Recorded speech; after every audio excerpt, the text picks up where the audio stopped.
செந்தில் பாலாஜியுடைய ஜாமீன் மனு மீதான இறுதி விசாரணை இன்னைக்கு உச்சநீதிமன்றத்தில் நடைபெற இருக்கு. கடந்த புதன்கிழமை இந்த வழக்கு விசாரணைக்கு வந்தப்ப அமலாக்கத்துறை தரப்புல அவகாசம் கோரப்பட்டது.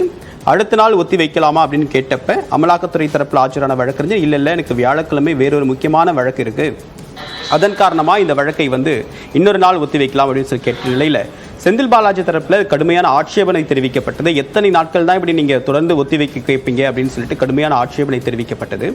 இந்த வழக்கை பொறுத்த வரைக்கும் ஓராண்டுக்கு மேலாக கடந்த 2023 ஜூன் 14 செந்தில் பாலாஜி அமலாக்கத்துறையால் கைது செய்யப்பட்டு சிறையில் அடைக்கப்பட்டிருக்காரு.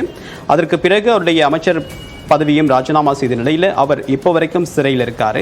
இந்த வழக்கு செந்தில் பாலாஜி தொடர்பாக ஒரு பக்கம் ஜாமீன் முயற்சி அப்படின்றது அமர்வு நீதிமன்றத்தை தொடங்கி சென்னை உயர்நீதிமன்றம் வரைக்கும் உச்சநீதிமன்றம் வரைக்கும் வெவ்வேறு தருணங்களில் இதுவரைக்கும் 3 முறைக்கு மேலே முயற்சி மேற்கொண்டிருக்காங்க.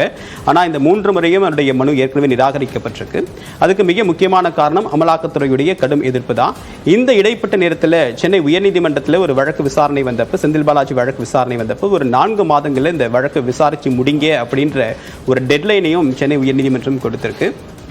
ஆனால் அமலாக்கத்துறை பதிவு செய்திருக்கக்கூடிய இந்த வழக்கில் வெவ்வேறு சந்தேகங்களை செந்தில் பாலாஜி தொடர்ந்து எழுப்பிட்டே இருக்காங்க. அதில் குறிப்பாக ஆதாரங்களின் மீது எழுப்பக்கூடிய சந்தேகம் அப்படின்றது அமலாக்கத்துறையுடைய அடுத்த கட்ட நகர்வுக்கு மிகப்பெரிய சிக்கலாக இருக்குது. இந்த மாதிரியான நிறைய மனுக்கள் பெண்டிங்கில் இருக்கக்கூடிய நிலையில் இந்த விசாரணை அப்படின்றது முழுமையாக இன்னும் தொடங்காத நிலையிலேயே 1 வருஷத்தை செந்தில் பாலாஜி சிறையில் கழிச்சிருக்காரு. ஸோ இந்த அமலாக்கத்துறையால் கைது செய்யப்பட்ட மிக முக்கியமான நபர்கள் அப்படின்னு பார்க்கும்போது அரவிந்த் கெஜ்ரிவால், ஹேமந்த் சோரன், செந்தில் பாலாஜி இதெல்லாம் ஹை ப்ரொஃபைல் பொலிட்டிஷியன்ஸ்.